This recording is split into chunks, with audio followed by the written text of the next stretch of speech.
I love to talk about errors in all shapes and forms. Yes. So I will say the talk about kablooey came from in JavaScript land, in front-end engineer land. Yeah. About, not quite 10 years ago now. Let's say 7 or 8 years ago. People started getting really excited about adding static typing to front-end code. And so for people who are not computer engineers, there's sort of two ways of thinking about errors and how you tell computers what to do. Mm-hmm. And you can do something where you specify a whole lot of stuff about the program that you're writing.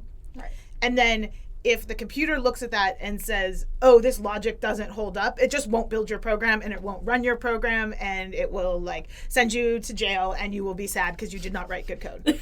And code jail. You will go to code jail. And then there's another kind of programming called dynamic programming or dynamic types.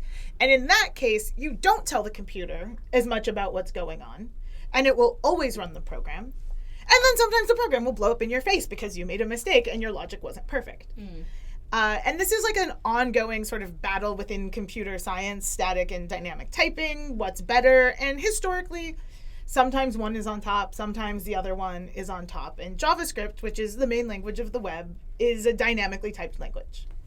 And you write code and sometimes it breaks. And then as more and more businesses move to the web, if code breaks, it matters if you are, there's famous bugs in cancer treatment machines and airplanes. And yes, if there's an error there, that matters. If there's an error so that, your bank didn't get to run a transaction, maybe that matters a little bit more. And if there's an error so that the New York Times, a photo failed, is that really all that important? Probably not. But as an industry, as the web became more and more of a thing, people got really into the fact that JavaScript should have static types. And that JavaScript programmers weren't real programmers because they were just script kiddies. And I feel basically Microsoft negged JavaScript engineers into adding static types because they're well, is that real programming? And all the JavaScript engineers are oh my God, I'm so sorry. No, we'll fix it. And that pissed me off because I don't think you can make things perfect, and I think it's a big waste of time.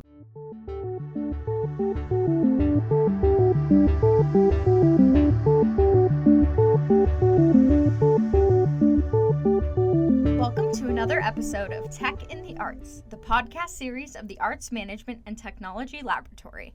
The goal of our podcast series is to exchange ideas, bring awareness, and stay on top of the trends. You're listening to our Art and Code podcast series, highlighting artists working at the intersection of performance, real-time visuals, and live coding. This series is in partnership with the Frank Ratchey Studio for Creative Inquiry at Carnegie Mellon University. My name is Ashley Offman, my pronouns are she, her, and I am the social media and marketing manager for Amped Lab. Today, I'm joined by Sarah Groff-Henny-Palermo and Dr. Kate Sicchio. Sarah Groff-Henny-Palermo is an artist and programmer focusing on videos made with code and synths, preferably involving artifacts and improvisation. She is a graduate of the Integrated Digital Media program at NYU's Tandon School of Engineering. Computers are not the boss of her, and she lives in Berlin. Dr. Kate Sicchio is a choreographer, media artist, and performer whose work explores the interface between choreography and technology. Her work includes performances, installations, web and video projects, and has been shown in Philadelphia, New York City, Canada, Germany, Australia, Belgium, and the UK. Her PhD focused on the use of real-time video systems within live choreography and the conceptual framework of choreotopology, a way to describe this work. Her research has been published by the International Journal of Performing Arts and Digital Media, Leonardo Electronic Almanac, Computer Music Journal, Media N, Contemporary Theater Review, and Learning Performance Quarterly. Dr. Sicchio has had extensive teaching experience in higher education. She has taught interactive technologies, choreography, and many subjects in between to both undergraduate and master's level students. She has worked in the UK, Malta, Germany, as well as in the US. She is currently an assistant professor in dance and media technology at Virginia Commonwealth University. Sarah, Kate, thank you both so much for joining us today. So I'm going to start with a question for you, Sarah. So you've worked as a front-end engineer for a couple of prominent platforms, including Kickstarter. I want to know, how does your experience at a crowdfunding site kind of influence the art you're making now, if at all? I don't think I would say that the site itself influences my art really directly. I think one of the bigger influences is I've learned that there are tech companies that are excited that you're an artist, and Kickstarter was one of those companies. Everybody who worked there, I think, had some sort of creative practice, or they really appreciated that people did, and it was a very diverse group of people. Versus there are other technical companies that are not excited that you do art. And a friend of mine told me recently about a story that they heard that a recruiter was disappointed that somebody had a more diverse background, like they weren't going to be committed to writing code enough or something. I don't know. I think that's a very strange thing to think, but I've always looked for places that they saw my art as a plus. And I do think it teaches you how to look at JavaScript differently. You know, I'm used to writing errors. When you improvise live, you are going to write errors, and approaching code by thinking about that and knowing, well, what am I going to do when I make errors? How I'm going to make this system resilient? That's really helpful. And so I think, if anything, my art has influenced the kind of work I do more than my work influencing the kind of art that I do. Yeah, that's awesome. And Kate, so your work spans choreography, media, performance, and the integration of other technologies. What sort of draws you to your interdisciplinary approach? What really excites you about that? Well, I started with always finding a new way to make dances. That was a big interest of mine, and so why not use these new technologies that are always evolving? But recently, I've also been really drawn to, actually, my knowledge as a dancer and mover makes me an expert that technologies need. And this has really become apparent in my work with robotics. Like, they need choreographers. They don't know what they're doing. They're trying to make these things move, but they barely move. The people who code them barely move themselves. So that's been an interesting kind of switch in my approach recently, is that it used to be about finding ways of making dances. Now it's about using dance to make new things. Technology. Yeah, that's a very interesting thought. It just makes a lot of sense in my head the way you said that, because I also have a dance background. It's like, that's so true though. I remember like seeing robotics even like in school when they would teach you how to make like the most basic little robot. It's like, well, this thing doesn't move like a person. Isn't that the point? Right. Yeah. So a question for both of you. So you're 2/3 of Codie, a group of live coders, which is something that I was really interested to learn about. That you guys put on algoraves around the world. Sounds so interesting. Can you guys talk about the process of putting one of these shows together? Yeah, so I think it can really differ location by location. And a big part of that is what the city you're in is like, what sort of venues you have available, I think influences the kind of shows that people throw. So since we were doing it in New York, we were very lucky in Brooklyn. There's a number of bars that might be busy on the weekends, but if you ask them for their space on a Wednesday night at 7 o'clock, they are super happy to let you come in and use the space and use their projector and their sound system. Often for no money. Right. Often they'll keep the bar take and say, if you guys want to make money, you can charge at the door or not charge at the door. And that made it so that we could do shows that were very experimental. So usually what we would do is Live Code NYC had a group of people, and when we first started doing it, we roughly had as many members as could fit on a bill. So it was ideal. We could just go in, get a space, bring people in. We tried to do it once a month or so. And so with that, it made the shows it's just like you invite anyone who wants to come play and give them a space and a willing audience that might be big and might be small, but it had like a very DIY show feel, that you can show up with your projectors and your laptops and your cables and just put a show on. And then do you want to talk more about what's... Yeah, in Richmond, it's a little bit different. I think mostly just because I've only been in Richmond 5 years. I'm much more involved in arts there than maybe the DIY sound scene. So the algoraves I've put on there have been in like the basement of a gallery, or our most recent one, which was really fun, was there's this art festival every year in Richmond called Inlight, which is like outside. So we literally like had a parking lot and projected on buildings, and people came and danced in this parking lot. That's so cool. So yeah, it has in Richmond so far, the ones I put on have had more of this like art slant rather than a DIY slant, which has also been fun. And also nice because then I don't always have to like drag out the projectors and And we should say the content of a show is, we're talking like about the form, but the content is usually it's one musician and one visualist person. It can be more. We played shows with more musicians where Kate and Melody collaborated in different ways. And you are writing the music and the visuals live while you're sitting there. What live means is been a little bit of a topic of contention in the live code community. Well, not contention, let's just say discussion. Yeah. I don't think it's like rancorous. It's just people, Right. Some people believe that you should start with a blank text editor. Right. And you project the text editor, and if you have visuals, you also project the visuals, and you start typing, and people can read the code and see how it's being built up, and you should always start with nothing. Although, I also think it's funny because people say nothing, but most of the music programs have samples in them, so... Right. or libraries or... So nothing is general. Other people will prepare stuff more. I think there's a funny tension going on right now where it's a performative show, it's a performative environment, and so people want to come off well. Yes. So they want to prepare because they don't want to feel embarrassed. But live code is also about the fragility of computers and error. And so a lot of times, I think as we've put on shows, I always try to reassure people, like, things are going to break, and that is the point. And the audience is there for that too. And no one's going to say, oh my God, your music stopped for 2 seconds. That was the worst show I ever saw. You like F it live code. Like that's not a thing.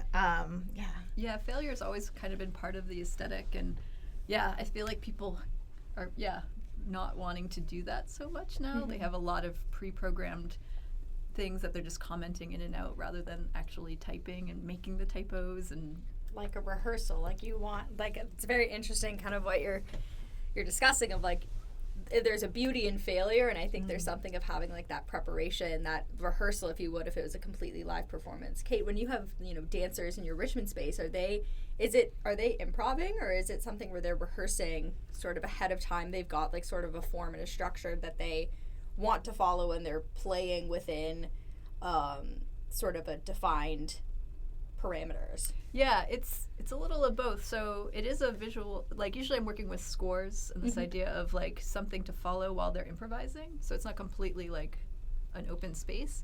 But because I'm live coding the score, like I'm making the score as they're performing, so I'm changing it on them. So even though there's this like more general, container for it, it is changing. And that's like what makes it special and what makes it like become this like duet between coder and dancer, right? Is that like we're both responding to each other by making the score happen live. And so that's like, that's I think the special thing about it. Like I don't want it to be too set where, because like then the magic things can't happen and emerge, and that's when you get that real special live performance feeling as the performer. I wonder if that's like, this is like a total tangent, but I wonder if that's like part of like this like the thing about liveness and live coding is it's like maybe it's selfish. Like maybe that's like why I want live coding to be about typing and liveness, because that's what makes those special moments happen as a performer. And maybe those don't read to the audience. And people who are more concerned about the audience maybe want these preset things where it's polished. Well, that's part of the trick of live code, is that it seems like a performative practice. Yes. But it's secretly not. Or the performance is only part of the point. It's not going to a club or going to a dance performance or a play where people have rehearsed this thing and decided what to show you and like wheeled out this perfect cake that they have baked for you and said, please see this cake. The other part is actually taking part in it. Like I hope that every single person who comes to an Algorave performance leaves wanting to be one of the performers, because then that's how they join the community, and you can bring people in and teach people how to do it. And and that's the fun of it, is the interaction. So with the dancers, right, there's that. And then when we play together as well, the collaboration is between what we see and hear, and then how that influences what we do next. Like I think about the fact sometimes you've told me you've had dancers like ignore parts of the scores that they hate. Like they just won't do it. There's no reason they have to do it. Right. You have made a suggestion, and then likewise we've played together. And it'll be like, I don't really like that part, so I'm just gonna keep making visuals that are more the thing I want to make, and sort of try to push the other person into that vibe. And so, yeah, I think that's a huge part of the practice that's less, it's the iceberg, right? It's like below the surface part of the practice that's interesting. Right. Yeah, I think it's very interesting how it's like, oh, it's not just we're putting on a performance for you, we're also putting on a process for you. We're showing you like the how it's made, the behind the scenes. It's very fascinating. So both of you have, Sarah, you live in Berlin, and both of you have sort of worked and presented around the world. What common threads do you think sort of resonate for you across sort of both the geographic borders, but also political, disciplinary, intellectual borders within your work? I have no idea. Answer that, and I will see if I can think of something. Yeah, I mean, I think they're different communities definitely have different practices, and like there's definitely geographically places that live code's been more established. So like the UK has been doing this for a long time. Lots of cities in South America have been doing this for a long time. Mexico City in particular has always had like this kind of like big live coding scene. And like every place kind of has like something special about it. Like Mexico City is known for this like live coding from a blank slate approach, and like they have like rules too. Like you start with nothing, you have 10 minutes, like go. And then I think when the way like things have sort of evolved in the States, there's much more of like a dance club feel. I think that I mean, I guess a lot of the scenes have that electronic music feel to it, but there's like this real push for that a lot of times in the States. The UK, I think often it seems like they have more funding. I feel like I always see the UK doing things at the British Library or having more of an institutional funding versus in the States it's much more DIY and like pulling it together as you can. Whether it ends up looking more like punk rocky or polished, it's still like there's not really very much institutional support. Yeah, that was really apparent. We were in the Netherlands in April, and that like they were very like we performed in like this pretty big venue for the Algarve. They had like there's something called Creative Coding Utrecht, which is like very much supported by the government. So there was like a lot of just money for digital arts. That was apparent.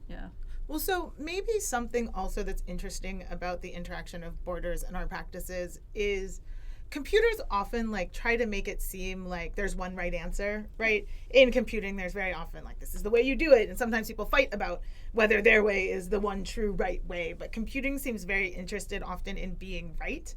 And I think by getting to travel and having such an international scene and seeing it develop in different cities and different countries, that also undermines the idea that there's one right way to do it. Like there's not one right way to live code. There's the way I like to live code and the parts I like about the scene, and those might be different from other parts that other people find value in it. But as a global community, I think live code works really hard to be open and say there's more than one right way to do things. And that's been, I feel like from the beginning, a lot of the people who first started off doing live code, Alex McLean, Kate also, other people were very focused always about it being inclusive and bringing people in to do stuff, inviting people to play shows, empowering people to really do stuff. And so I think that is reflected in the people in the scene in our practices still.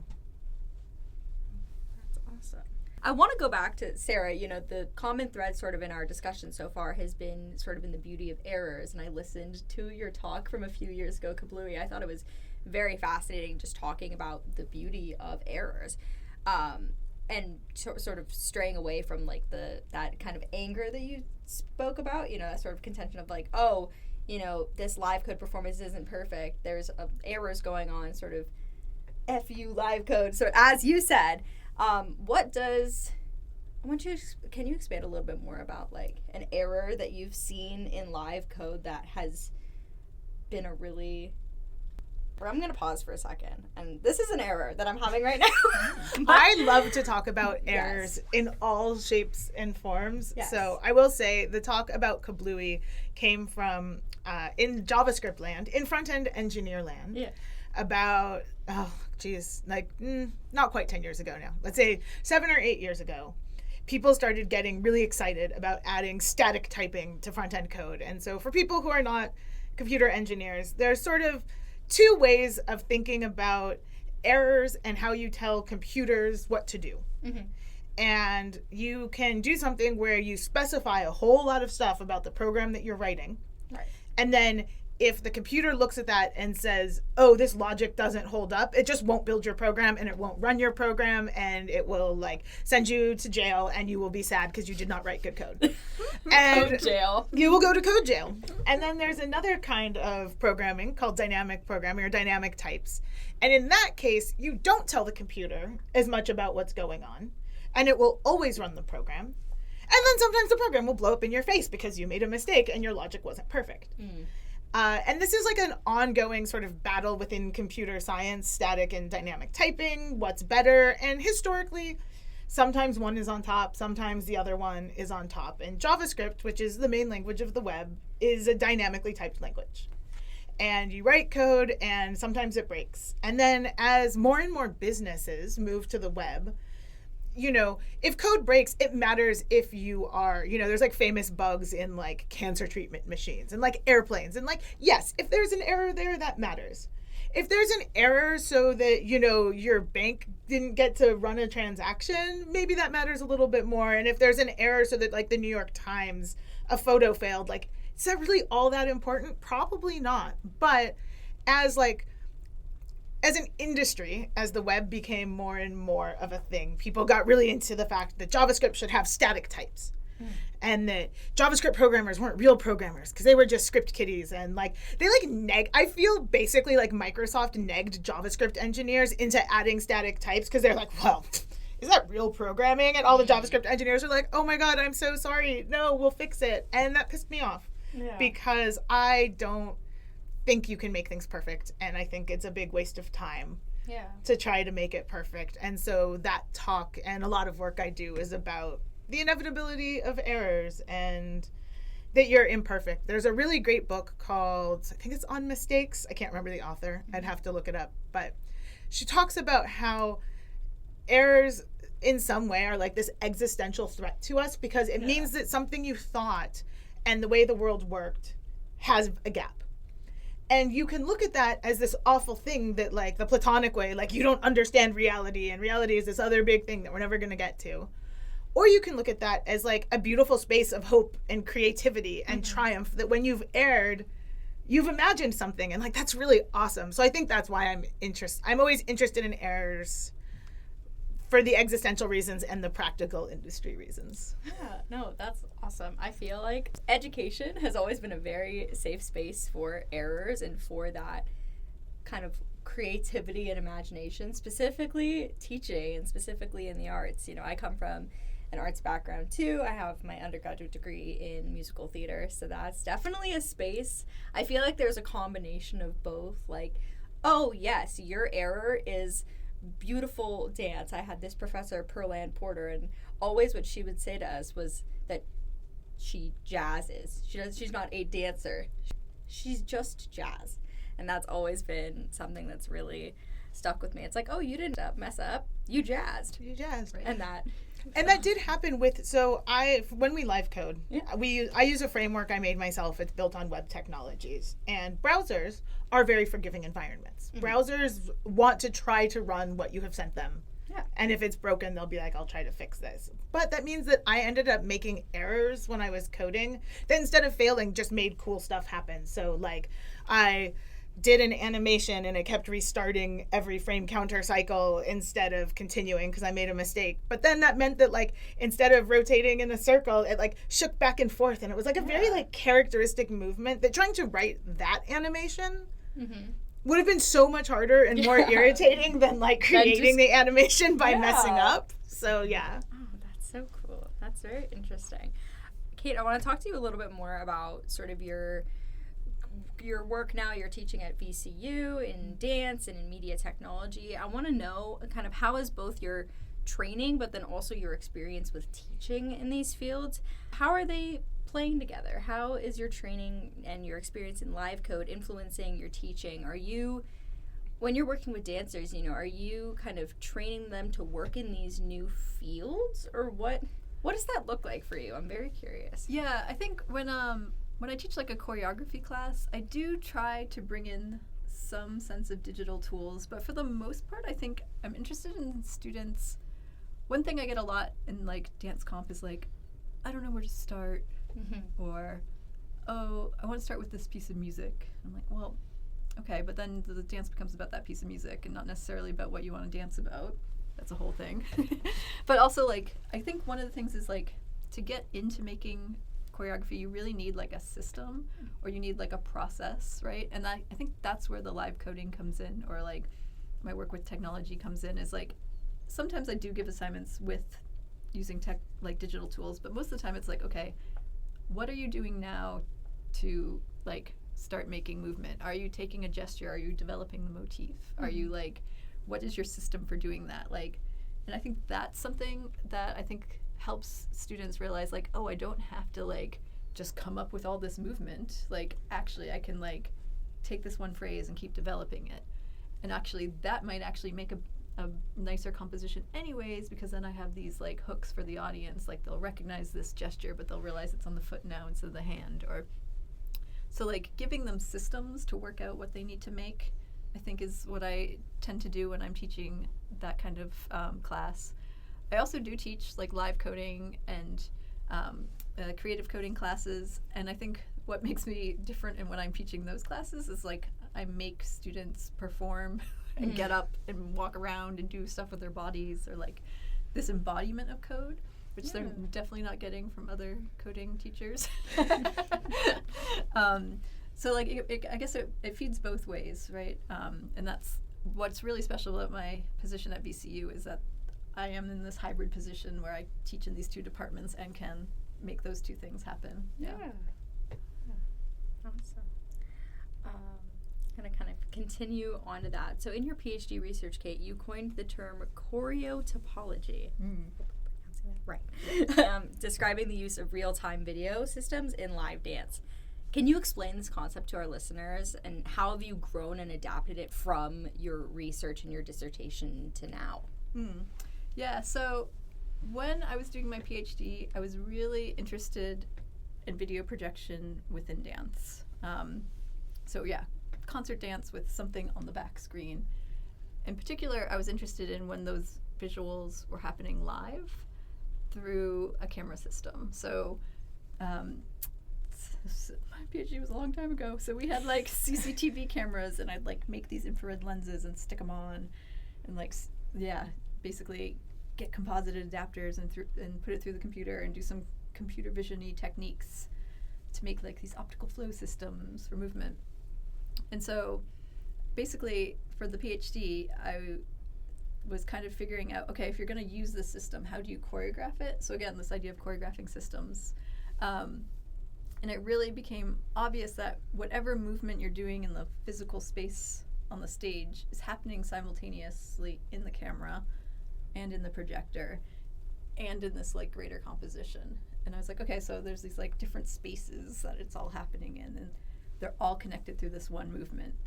Well, topology as a form of geometry is looking at geometry as movement connecting spaces. So that's where the topology aspect came from. Like, it's not like about a space that you can measure, it's a space that's connected through movement. And it's always transforming. So you think of like a Klein bottle, right? Like, you can't, if you stop, you sort of, get this real like impossible shape, right? But if you keep moving, it's seamless. So that's where that kind of concept came from. Like, okay, you got to choreograph all these spaces seamlessly through the movement, and that's what's going to connect them. And I think that idea of like finding ways that movement connect things is what has stayed with me. Like, I've moved sort of away from these video systems and away from that kind of projection work. I moved into things like wearables and like haptics, and like sometimes don't use screens at all. But yeah, this idea of like things that the connection is the movement, and that's always going to be through the system. And you have to think about it sort of all at once and individually, is really what I think has stayed with me. Yeah. So, Sarah, another question for you. So when you're creating sort of generative digital art, what are some of the like creative challenges that you find when you're working in data and with algorithms, how do you balance sort of the aesthetic exploration and what you want the final, if you have an idea at all when you start, like what you want your final visuals to look like with technical execution?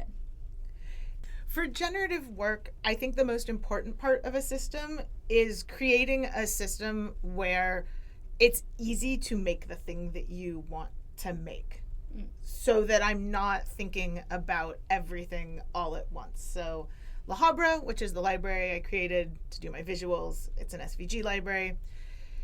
I have a color palette that is defined so that when I'm playing, I'm just like, I want pink and blue and green, and I know what, and I made those colors and they matched when I made them, so that I don't have to think about it anymore. Right. And likewise, I have textures and animations that I have created beforehand. As we were discussing, right, I've created the elements of a system that can combine in many ways, but the system is made to make things that look like I like it to look.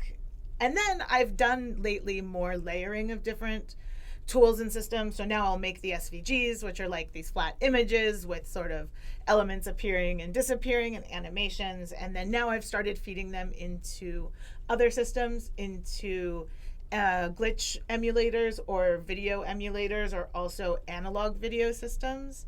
And then in that case, the challenge is less remembering what to write and what to type, and more about being able to steer the flow of what is going on in the system. So the system is less of an idea of imagining, I want to make specifically this thing, and more being able to steer what is going on in the system towards something that you like. And sometimes I fail. The parking lot algorithm that Kate was talking about, for that, I actually had recorded a video for her ahead of time that I also improvised. I didn't sit down and be like, this is what I'm going to make for Kate to perform to, Right. But we weren't in the same place, and it was easier for me to sit down, improvise something in my head, send it to Kate, and she played along. And in the analog system, if you are working with feedback and you accidentally mess around with the hues, it's really easy to make things like rainbow feedback. And I try very hard not to do that, partly because it is easy. And I guess the parts where I do feel like, I'm like, I love airs, but the place where I feel like I demonstrate mastery is by being very intentional about the colors that I'm using. And so I messed up on that video and I couldn't really do anything about it. Like the last part is kind of rainbow barf, and I was like, I call my Google up. Calendar. Well, there's a term that I can't remember now if it was a professor or somebody that I interned with had, called clown barf. And clown barf is the range of colors that you get if you've created a system and you've randomized the RGB values. So a very common thing people do when they first create generative art, right? So you create generative art and you think, I'm going to make a system, or I'm going to make an image, and then I want some parts of it to change according to chance. And one of the easiest ways and first ways people do it, which makes sense to me, is by changing the colors. And how are you going to change the colors? Well, RGB values have 3 values. You can randomize that, and the output is a range of colors called clown barf. And so clown barf is fine, but getting away from clown barf is, again, being more intentional. And that's like how you sort of develop your mastery, is your ability to improvise and steer the system in a way that the output is always decent, or that people don't notice that you screwed up. That's also happened. People be like, that was the greatest show. You're like, nothing worked. I was just trying to get through this with the 2 functions that kept working. And I always tell people that. Some people are like, don't tell people, it looked good. And I'm like, no, I'm going to tell you stuff, and it was good. Final question for both of you.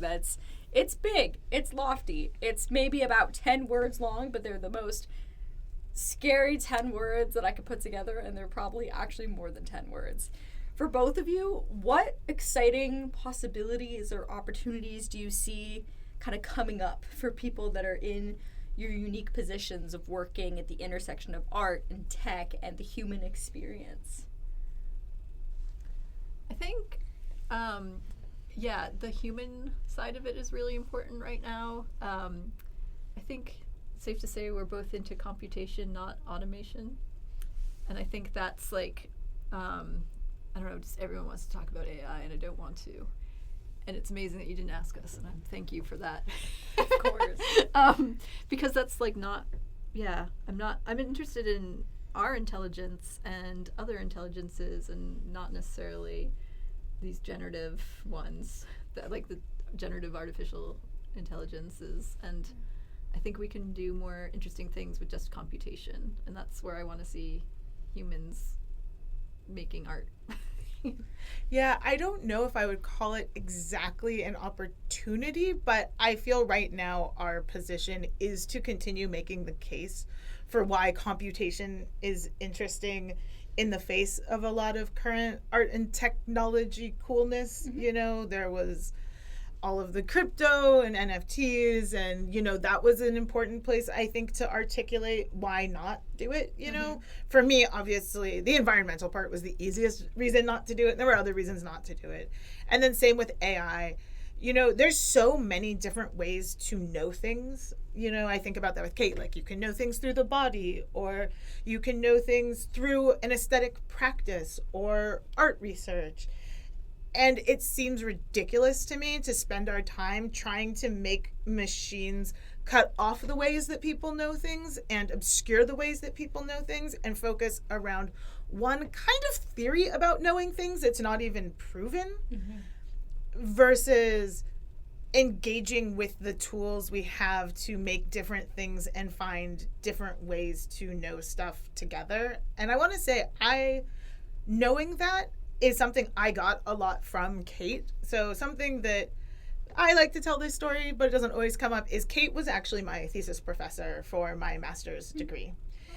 And in pre-thesis, we had been working on our papers, and they really wanted us to make it like this UX design HCI kind of thing, where you made a project and then you tested it on people, or you gave people surveys, and that was how you knew if your project worked. And I was like, I'm not doing that. I am making art. I've been a UX designer before I came to grad school. I did not come to grad school to do more UX. Yeah. And Kate was a new professor, and she sent us these surveys asking what about our projects, you know, because she's starting up this class. And I wrote this rant to her that I was like, I refuse to do this way of knowing. Just so you know, I've been having this battle for 3 months. I'm not doing it. You can't make me. I don't know what we're going to do. Like, literally, I feel like she must have regretted being like, anything else you want to say? Because I was like, I've got a lot else I want to say.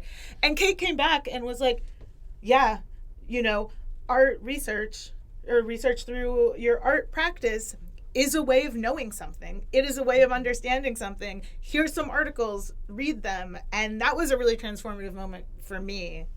And I think that finding other ways to give people that kind of transformative moment by seeing that computers can work differently, that you can make art with them, that you can understand them as a system you can have a dialogue with, and not like some fake chatbot dialogue, but like a dialogue about, I want to represent this, and it's hard to do it in this way and easy to do it in this way, and coming to understand things aesthetically is really important. And so I think our opportunity is to show people that in the face of a push for a kind of computation that's the opposite.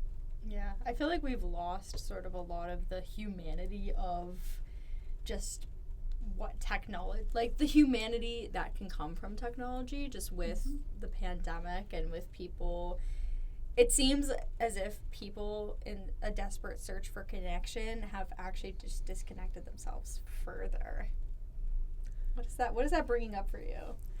I never thought of it that way, but I think that's fascinating, you know, that it can be a wall. Computers can be a wall between people, partly I think because they expect you to communicate one way, and showing people that they don't have to be that way is important, especially because technologists often try to make things easy to use, but that means there's one way to use it, and then it feels like magic, right? If you even think about like having a phone where it's very hard to access the source code versus having a laptop or the web where it's very easy to access that source code, and that sort of obscures, like, right, when it's hard to access, it feels magic. And I remember when I first learned how to write programming languages, how to write compilers, that was also a really great moment, because I was like, oh, these are made by idiots just like me. Like, it's not magic. It's made by people. Yeah. I was just thinking of that in terms of like, this also might be aside from that, but like I just got this new motion capture system, and so there's like you can put all these balls, you know, in the right places, and you get the skeleton, and it's built in, and it works super fast. But I have one colleague who I'm working with who wants to motion capture Nigerian dances. He's from Nigeria. And we right away were like, we need more markers on the torso. Like, it's not getting all those like undulations and the spine, and like it just like is like shoulders and hips, and we're like, not enough. So we have to like design a new skeleton. And then the same kind of idea, I'm working with someone who's also who uses a wheelchair, and so we could use the regular skeleton, but that's also not useful for him. Like and he has so many things he wants to do with his avatar. First of all, he wants to try on clothes using his avatar, but then he's also interested in like his hips are really shifting in one direction, so he wants to measure that over time. And then he's also interested in like basically projecting like 3D renderings of new. He works in housing for people with disabilities, so if we can like put his like avatar in a like a architectural rendering, he can see if like, oh, when I turn my chair, I'm not gonna make it into the bathroom. Right. Like, it needs to be a wider thing. And that's all stuff that's not built into the system, right? These are all real human things that are like, not built into the normal skeleton that will be for a video game avatar or whatever they think we're using it for.